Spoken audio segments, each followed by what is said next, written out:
The slap came so fast, I barely had time to register it. My glasses flew off my face, skittering across the polished marble floor of the Royal Oaks ballroom and shattering into a dozen pieces while 130 guests froze in absolute silence. My left cheek exploded in fire, but the pain in my chest was 1,000 times worse. My daughter-in-law, Victoria, perfectly coiffed, designer gown gleaming under the chandeliers, had just struck me, a 68-year-old man, on our wedding day, because I refused to hand over the keys to my apartment. "That's what you get for being a selfish old bastard," she hissed, loud enough for every table to hear. "A man your age doesn't need 3 bedrooms and a view of the city. Ethan and I need it more." No one moved. No one came to help me as I knelt, trembling, gathering the broken pieces of my glasses with shaking fingers. Some guests looked away in embarrassment. Others whispered behind manicured hands. My son, Ethan, stood rooted beside his new bride, eyes fixed on the floor, refusing to meet mine. "You're not welcome here anymore," Victoria continued, smoothing her gown like a queen dismissing a peasant. "Pack your things and disappear. We're starting our life and you're just in the way." I rose slowly. Every pair of eyes felt like a blade. Tears burned, but something colder and harder ignited inside me, something that had been asleep for decades. That slap wasn't just flesh on flesh. It was the final betrayal. For years I had played the part perfectly. The quiet widower who drove a 10-year-old sedan, wore discount suits, worked 3 mornings a week at a small hardware store to stay active, and lived in a modest apartment everyone assumed was all a retired salesman could afford.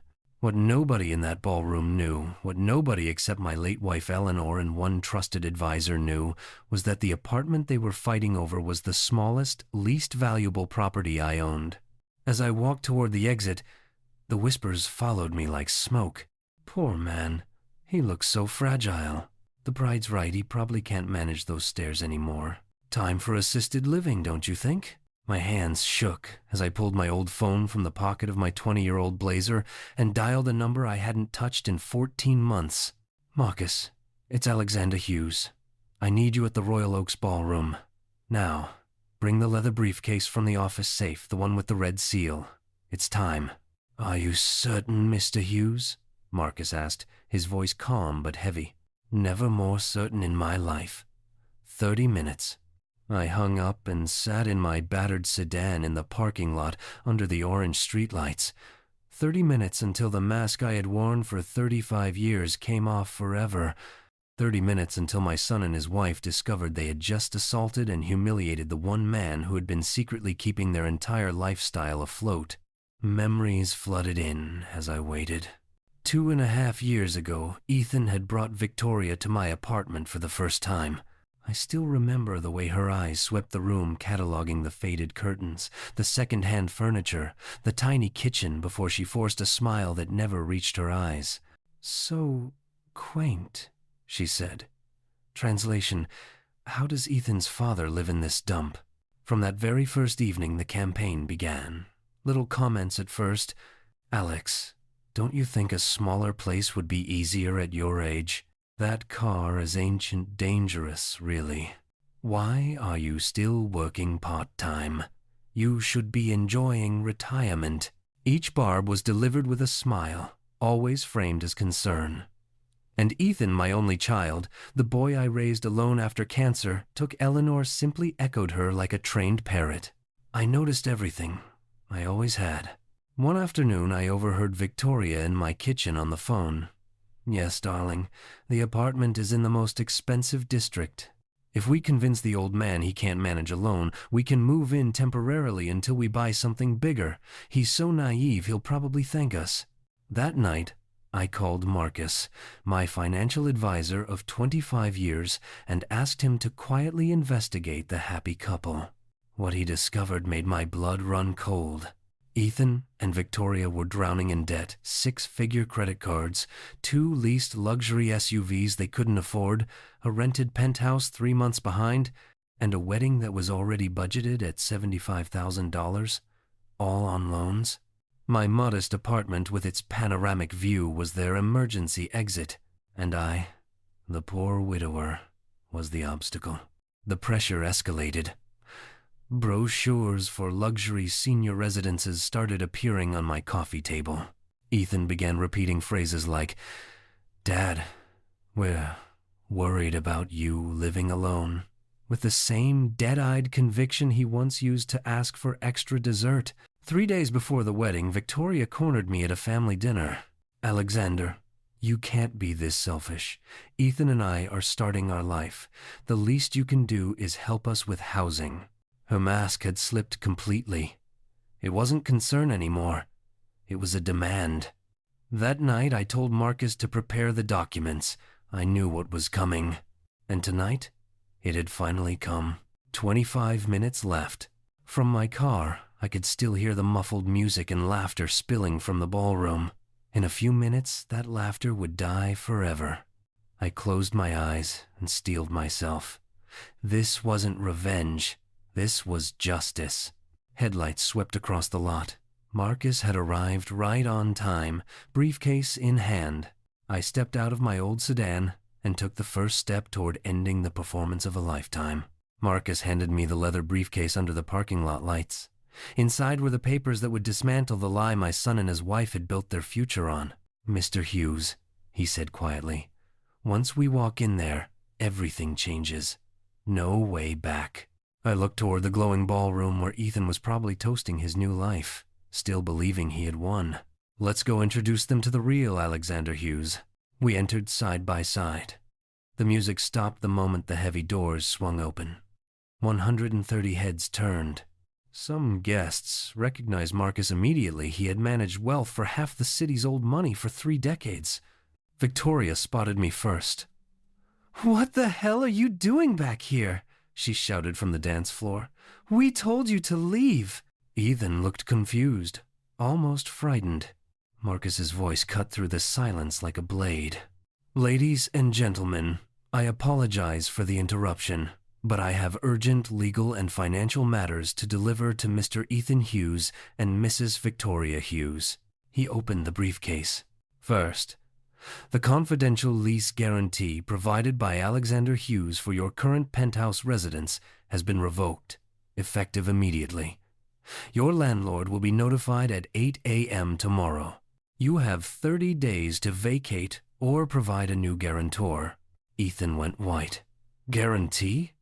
Dad, what is he?"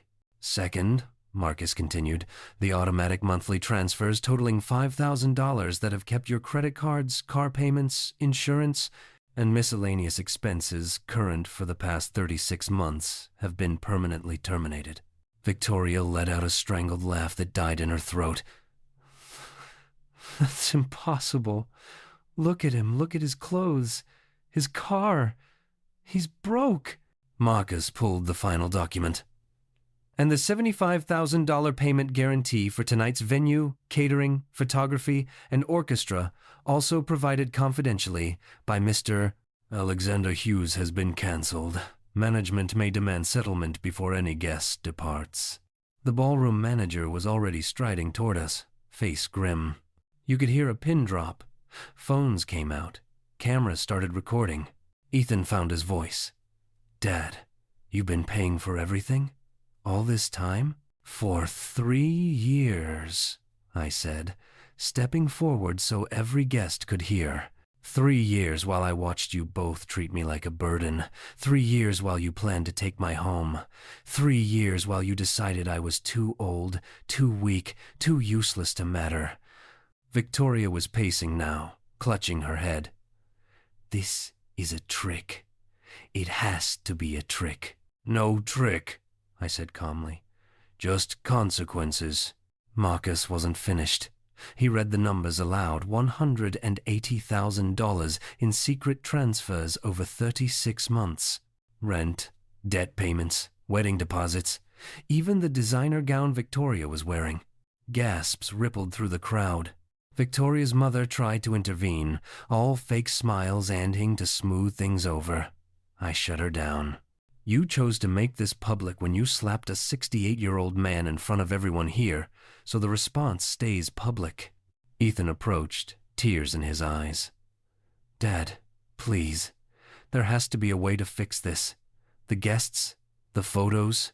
The only thing broken here, son, is the respect you owed me. You don't fix that with money. I turned to leave. My niece, Claire, Ethan's cousin, and the only decent branch left on the family tree ran to me in tears. Uncle Alex, I had no idea what they were planning, I swear. I know, sweetheart, I told her. You were never part of their greed. She asked the question everyone wanted to know. Why did you hide it all these years? I answered loud enough for the room to hear. Because your Aunt Eleanor and I learned long ago that money changes people. We built our fortune quietly, lived simply, and swore we would only reveal it if someone forced our hand. Tonight, someone did. The manager was now demanding immediate alternative payment. Guests edged toward the exits. Victoria was screaming. Ethan looked like a man watching his life collapse in real time.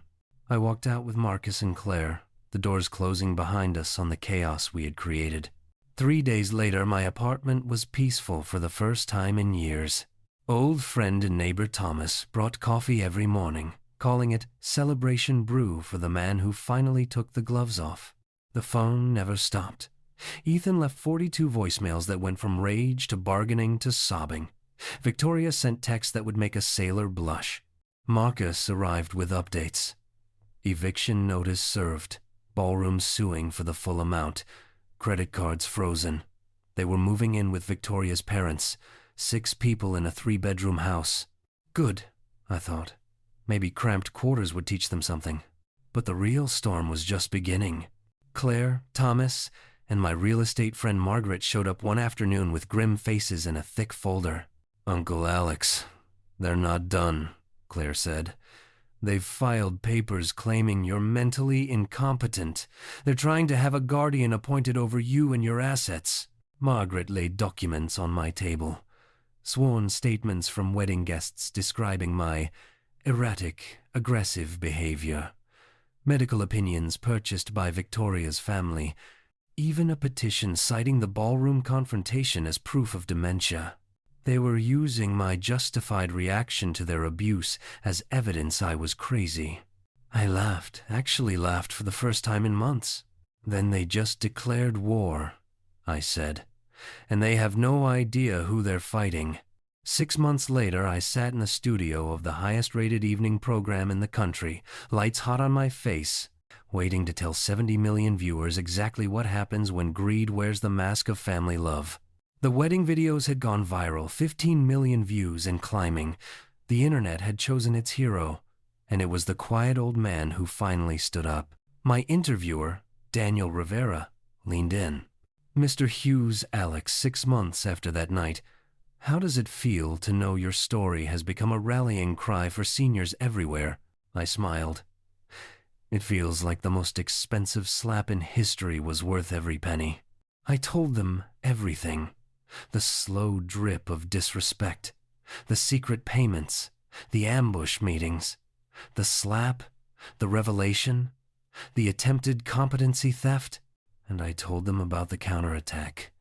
With Marcus and a team of the best elder law attorneys in the state, we didn't just defend, we attacked. Depositions, bank records, phone logs of Victoria bragging to friends about marrying for the old man's money. Text messages. The private investigators' footage of them touring my apartment with an appraiser while I was at the hardware store. Their case collapsed in weeks. The judge didn't just dismiss it, he sanctioned them for frivolous and malicious litigation. They owed my legal fees, $68,000. Bankruptcy followed within a month. Ethan lost his job. Victoria's luxury lifestyle Instagram was flooded with comments, calling her exactly what she was. Daniel asked the question everyone wanted. Alex, if your son is watching tonight, what would you say to him? I looked straight into the camera. Ethan, I will always love the boy who used to fall asleep on my shoulder after your mother's funeral. But the man you became? I don't know him. The door to my life stays open, but only for the son I raised. Honest, hard-working, respectful. When you find him again, you know where I am. Until then, you'll have to live with the life you chose. 2 years have passed since that night. I am 70 now, sitting on the same balcony where I used to pretend I couldn't afford better coffee. The view is the same. I am not. The Alexander Hughes Foundation for Elder Protection now has 4 offices across the country. We've helped over 600 men and women keep their homes, their savings, and their dignity. Lawyers, counselors, support groups, all free, funded by the fortune I no longer hide. My book, When Family Becomes the Enemy, spent 21 weeks on the bestseller list. Every cent of royalties goes to the foundation. Thomas is my deputy director and still brings me coffee every morning. Claire moved into the building and runs our education program. We are family, the kind you choose. Ethan contacted me exactly 4 times in 2 years. Once to blame me for his divorce. Once when his daughter, my granddaughter Eleanor, was born, asking for money for the baby. Once when Victoria left him and took everything that wasn't nailed down. And 3 months ago, drunk at 2 a.m., crying that life wasn't fair. Every time the conversation ended the same way. No apology, no accountability, just a hand held out. I stopped answering after the 4th call, but I created a trust for little Eleanor, named after her grandmother she will never meet because of her parents' choices.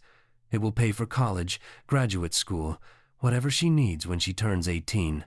No strings, no contact required. A gift from the grandfather she's been told is a monster. Maybe one day she'll look me up and decide for herself. People always ask if I regret that night. My answer never changes. I regret raising a son who thought slapping his father in public was acceptable.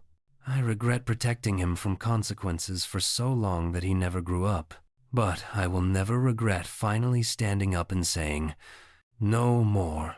Tonight I am 70, healthier than I was at 65, blood pressure perfect, sleeping 8 hours without pills for the first time in a decade.